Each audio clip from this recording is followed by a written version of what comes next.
પ્રથમ તો હું વાત કરું કે કુલ કેટલા ગેમ ઝોન આપણા ત્યાં આવ્યા છે. એટલે મહાનગરપાલિકા વિસ્તારમાં કુલ 5 નાના મોટા ગેમ ઝોન છે અને બાળા વિસ્તારમાં અત્યારે અમારા ધ્યાન પર 2, એટલે કુલ 7 ગેમ ઝોન ભાવનગર મહાનગરપાલિકા અને તેની આજુબાજુના વિસ્તારમાં આવેલા છે. આ પૈકી જે 3 મોટા ગેમ ઝોન છે મહાનગરપાલિકા વિસ્તારમાં, તેઓએ ફાયર એનઓસી લીધેલું છે.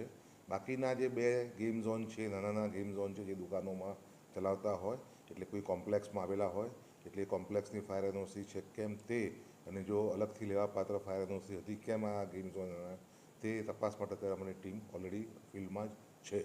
જે બાળાના 2 ગેમ ઝોન છે, એ બંને ગેમ ઝોન પાસે અમારી માહિતી પ્રમાણે ફાયર એનઓસી ઉપલબ્ધ નથી.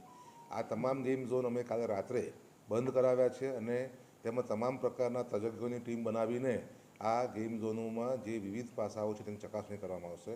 જેમ કે ફાયર એનઓસી, પછી જે ઇલેક્ટ્રિકલ લોડ, જે મુખ્ય કારણ હોય છે શોર્ટ સર્કિટ થવાનું, તે ત્યાં લગાવેલ ઉપકરણના પ્રમાણમાં લોડ નો જે છે યોગ્ય છે કે નહીં, તે ચકાસણી પીજીવીસીએલ અને ઇલેક્ટ્રિકલ ઇન્સ્પેક્ટર દ્વારા કરવામાં આવશે.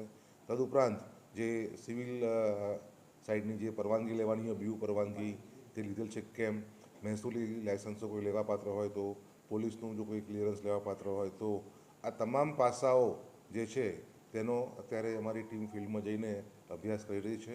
અને જ્યાં પણ જે પણ કંઈ કમી જણાશે તો તેના માટે રેક્ટિફિકેશન કરવામાં આવશે. અને જ્યાં સુધી જો કોઈ ખામી હશે, એ ખામી દૂર કરવામાં નહીં આવે ત્યાં સુધી આ કોઈ પણ ગેમ ઝોનને ચાલુ કરવાની પરવાનગી આપવામાં આવશે